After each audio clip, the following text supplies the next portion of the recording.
¿no? Es que son el motor, porque sin producción no se mueve nada.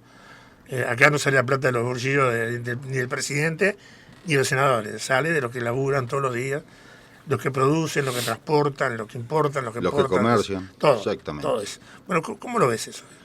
Bueno, terminó siendo una especie de necesidad y una especie de obligación. El problema que tuvimos que, a ver, y creo que esto es trasladable a todos los sectores, desde el ámbito social es prácticamente imposible instalar la discusión de los problemas productivos, los problemas comerciales, los problemas de la gente, los problemas de, como decías vos recién, de todos los que laburan todo el día. Es casi imposible instalar a nivel político la discusión de esos problemas. Nos pasó durante 6 años, intentamos por todos los medios, estuvimos en 2 gobiernos, vamos a decir. El movimiento surge en 2018, Sí. Estaba en sus últimos años, pero todavía vigente, obviamente, y con bastante tiempo por delante, el último gobierno que hubo del Frente Amplio. Participamos de las mesas de trabajo, tuvimos reuniones con el propio presidente de la República, tuvimos reuniones con los ministros, asistimos a las comisiones parlamentarias por cuánto tema se nos convocó, pero te topás con una pared en un momento que es cuando vos vas con una propuesta. Nosotros siempre fuimos con reclamos, obviamente, de la situación que se estaba viviendo, básicamente en el interior, a nivel empresarial, el desempleo, el cierre de empresas permanentes, los problemas que habían en aquellos momentos, que básicamente se repiten hoy, ¿no? Pero de atraso cambiario, de pérdida de competitividad permanente con Brasil, con Argentina, con Paraguay, con Chile, factores que venían ya no solo pegándole a la rentabilidad de las empresas, sino a la viabilidad de las empresas. Y empresas de todo tamaño, ¿no? Estamos hablando que se cerraron entre 2015, después del boom agrícola, aquel famoso que Uruguay llegó prácticamente a pleno empleo y que tuvimos un viento de cola impresionante por condiciones externas. Eso pasó y llegamos a tener 12.000 empresas cerradas en el interior del país. Y una de las cosas que nosotros queríamos instalar ahí en esa discusión era, a ver, decíamos, ¿qué pasa si cierran 12.000 comercios en 2 años en Montevideo? Y no lográbamos llegar al nivel de que se entienda, o sea, un gobierno totalmente centralizado sigue siendo, lamentablemente el centralismo en este país es bestial, el centralismo político además es bestial, porque se traslada todo a Montevideo y la gente, por más que salgan los diputados, por más que sean del interior, terminan absorbidos por la dinámica montevideana y se pierde el contacto con lo que pasa con aquellos que generan. Claro. Entonces, bueno, como la discusión esa no...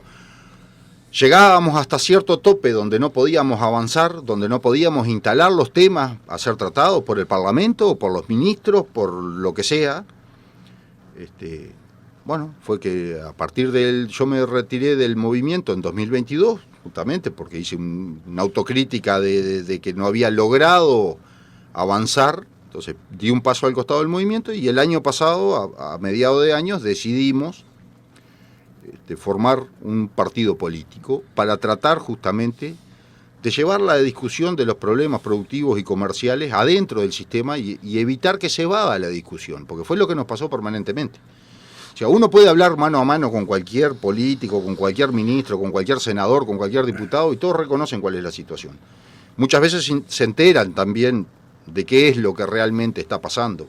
Hay un desconocimiento muy fuerte del sistema político, de lo que realmente pasa en la frontera, con los precios, con las situaciones, con el comercio, no solo en la frontera, estamos en la frontera ahora, por eso hago referencia a eso, pero también en desconocimiento de lo que pasa a nivel ganadero, a nivel agrícola, a nivel comercial en todo el país. Y bueno, como te decía, como en ese mano a mano podíamos tener un intercambio muy fructífero, pero cuando institucionalmente, vamos a llamarle, íbamos con propuestas concretas sobre combustible, sobre energía, sobre producción, sobre cualquier tema, nos topábamos con que el sistema político no discute con la sociedad civil.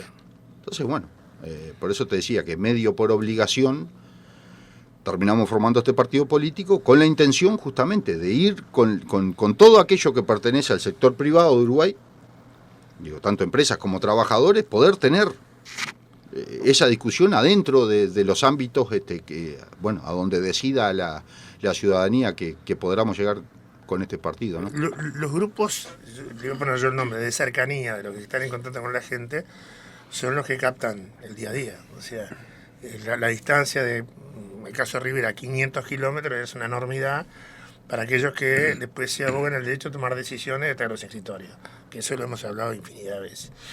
Ahora, ¿te encontraste con el mismo problema de antes?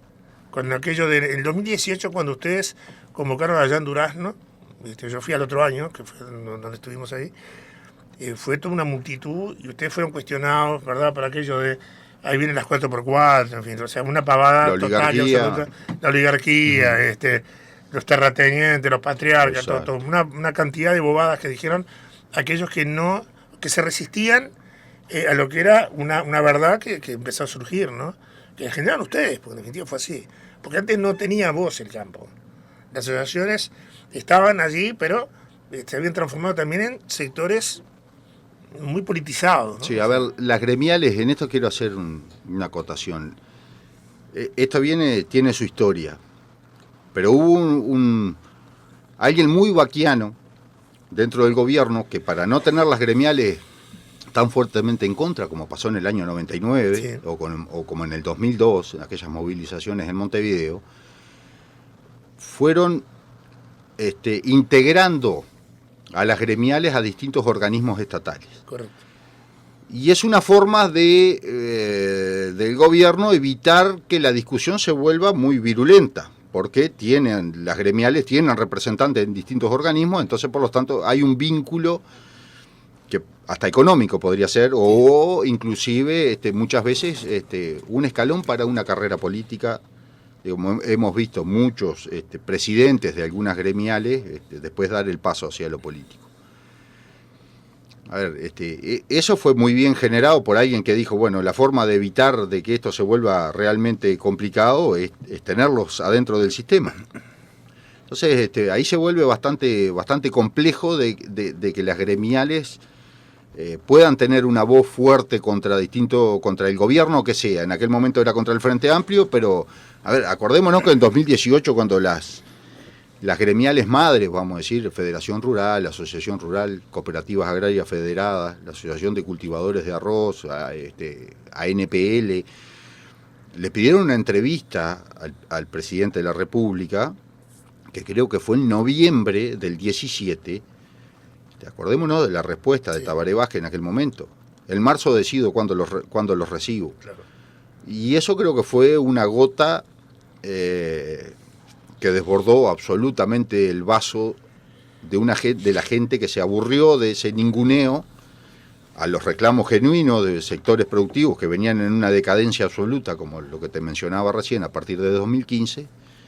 Y bueno, y generó el acto de 2018 de los autoconvocados en Durazno, que un martes a las 4 de la tarde reunió más de 60.000 personas y mucha gente que ni siquiera pudo llegar. Sí, o sea, el acto comenzó porque nos quedábamos sin luz, no había luz artificial, había que hacerlo y había gente que todavía estaba en ruta viajando hacia... Ustedes siempre tuvieron gran poder de convocatoria. Me acuerdo cuando hicieron la convocatoria en el Palacio Legislativo, yo estuve allí haciendo la cobertura. El Ministerio del Interior dio la orden, y esto fue así, lo negaron después, pero yo digo que es cierto, dieron la orden de cerrar el ingreso a la circunvalación porque ya no había lugar donde poner más vehículos. Inclusive se llegó al punto de policías sacar fotos de las matrículas. Exactamente. Y pedir documentos a los choferes. Exactamente. Y vamos a hablar claro, porque desde el Ministerio del Interior dijeron que no, que el único que lo inició fui yo, que eso era mentira lo que se estaba diciendo. Yo hablé con el subjefe de policía de Montevideo y me dijo, nos llegó la orden de cerrar y tenemos que cumplir. Demoramos 20 minutos en cumplir, dijo, pero ahora tenemos que cerrar. Sí, sí. Mirá, te hago una anécdota muy corta con respecto a eso. Un día después que pasa todo eso, con el malestar obviamente que generó, no solo porque cerraron el ingreso, quedaron unas colas de camiones bastante grandes sin poder ingresar, los hacían dar la vuelta y salir otra vez de Montevideo por la Ruta 5. También nos impidieron la marcha hacia Casa de Gobierno. Sí, correcto. A ver, que era el punto fue final. gendarmería, estaban los grupos de choque con sus máscaras, con sus metralletas, atajando a la gente que a caballo o en tractor o en lo que sea, íbamos a hacer una marcha por Avenida Libertador, que ya estaba solicitada además, hasta Plaza Independencia. Y un día estoy mirando un informativo de uno de los canales de Montevideo, y justamente hacen mención a eso, a que no se nos había impedido en ningún momento. Y lo estoy mirando en el informativo y le escribo al periodista, le digo, mirá que tengo acá, te puedo pasar las fotos firmadas por el Ministerio del Interior con las autorizaciones que habían sido solicitadas con suficiente tiempo. Y por suerte el tipo recibe el mensaje y lo pone y contradice lo que Bonomi estaba diciendo en ese momento, que en ningún momento se nos había impedido la movilización. Yo creo que al Frente Amplio lo que le dolió enormemente y que nunca pudo comprender es que pudiese surgir un movimiento social que no fuese de izquierda. Ahí realmente les pegó duro una realidad que no lograron comprenderla, ¿no? Acá alguien me dice, ese día al Palacio no dejaron entrar a 200 camiones. 200. Ahora, yo me quedo con algo que creo que el sistema político no entendió de la época, porque no querían entender, porque el productor, ¿verdad? Como el gran empresario, siempre es el enemigo, y en realidad no es el enemigo, pues es el que genera fuentes de trabajo y rubros, dividendos. En una reunión que ustedes hicieron en Quichón, ayúdame, creo que fue allí, sí. Yo estuve como invitado. En Paysandú, en la rural de Paysandú. Ahí, ustedes dijeron, el mensaje es para los que están, pero también para los que vienen. ¿Te acordás de eso? Sí, ¿no? Por supuesto. O sea, pues la verdad, eso despolitiza el tema. Cuando se armó una reunión, una mesa grande, verdad, muy importante, que yo tuve el honor de estar como invitado, me quedé impresionado con eso. Bueno, caramba, van por el camino que tiene que ir. O sea, hoy, como vos me decís, esto cambia, porque ustedes dicen, basta de salir y golpear, dando la cabeza contra el clavo. Ahora tenemos que ir a pelearla desde el lugar donde se toman las decisiones, ¿no? Es por ahí. Exactamente. El intento lo hicimos, ¿no? Sí. El intento de aporte tanto al gobierno al último gobierno del Frente Amplio como a este gobierno cuando asumió, que le hicimos llegar más de 20 propuestas de temas propuestas para que las analizaran, para que se pudiesen discutir, para ver si había algún punto en común, para lograr algún avance. Bueno, lamentablemente no tuvimos ni respuesta de lo que se le propuso. Sí. Ni siquiera nos contestaron. ¿No? Tuvimos una reunión en el piso 11, famoso piso 11, sí, donde el presidente pasó a saludar o donde decían que Astesiano era que estaba instalado. En ese piso tuvimos una reunión con el secretario de Presidencia, hoy precandidato, y con el ministro Paganini por un tema de combustible, que les íbamos a llevar una propuesta de cómo bajar el precio del gasoil sin afectar las arcas del Estado. Ya lo teníamos estudiado, lo teníamos elaborado, se lo habíamos presentado a COSE cuando era ministra de Industria. Lo retocamos, obviamente, actualizamos todos los datos, se lo presentamos a las autoridades de este gobierno. Quedaron en el compromiso público ante la prensa de en menos de 30 días contestar, ¿no? Y eso fue en agosto del año 2021 y hasta el día de hoy estamos esperando la respuesta. Claro. O sea, a ver, y no es que nosotros tengamos la razón en lo que proponemos, pero si alguien te trae una idea de cómo mejorar una situación, por lo menos creo que se merece un análisis, aunque sea para después decirte, mirá, están equivocados porque esto y esto y esto no se puede modificar. Y argumentar en contra, pero por supuesto, pero por lo menos tener la posibilidad de como ciudadanía, de aportar, y los gobernantes la posibilidad de recibir aportes que de repente de cuestiones que no lo están viendo porque están apartados absolutamente de la realidad de lo que le pasa al transporte, de lo que le pasa a la producción. Y bueno, y esas son las diferentes realidades que nos fueron desgastando de seguir insistiendo como movimiento social. En lo personal, no quiere decir que el movimiento haya dejado de funcionar, es más, ojalá se fortaleciese mucho más, ha sido una herramienta maravillosa. Vos estuviste presente en una mesa nacional y sabés cómo funcionaba, sabés el compromiso de la gente que por amor a la camiseta hacía 500 kilómetros para llegar a Paysandú, o a Rocha, o a donde sea, y participar en una discusión que no tenía banderas políticas. Sí era político, obviamente, todo lo que se planteó adentro del movimiento siempre fue político, pero no era partidario. Exacto, ahí está. Entonces, ese desgaste para algunos nos llevó a una bifurcación del camino. O volvemos a nuestras empresas, a nuestras casas y nos olvidamos, y que el sistema político siga haciendo lo que quiere y como quiere, o intentamos dar la última batalla, que es desde adentro del sistema, y ponemos a consideración de la ciudadanía a ver si tenemos que estar si podemos entrar al sistema justamente a pelear por aquellas cuestiones que para nosotros son fundamentales y que Uruguay las puede solucionar hoy, y no esperar a que se la solucione el mercado por la fuerza, como lo vimos, como lo que terminó pasando en Argentina o como lo que pasó acá mismo en el 2002. Estamos a tiempo de revertir un montón de condicionamientos que nos vienen jugando muy en contra a la generación de empleo, a la generación de inversiones genuinas, inversiones nuestras, inversiones uruguayas, no salir a captar inversiones con beneficios extraordinarios, tratar de captar inversiones en el mundo con beneficios que se le niegan permanentemente al que invierte todos los años en este país.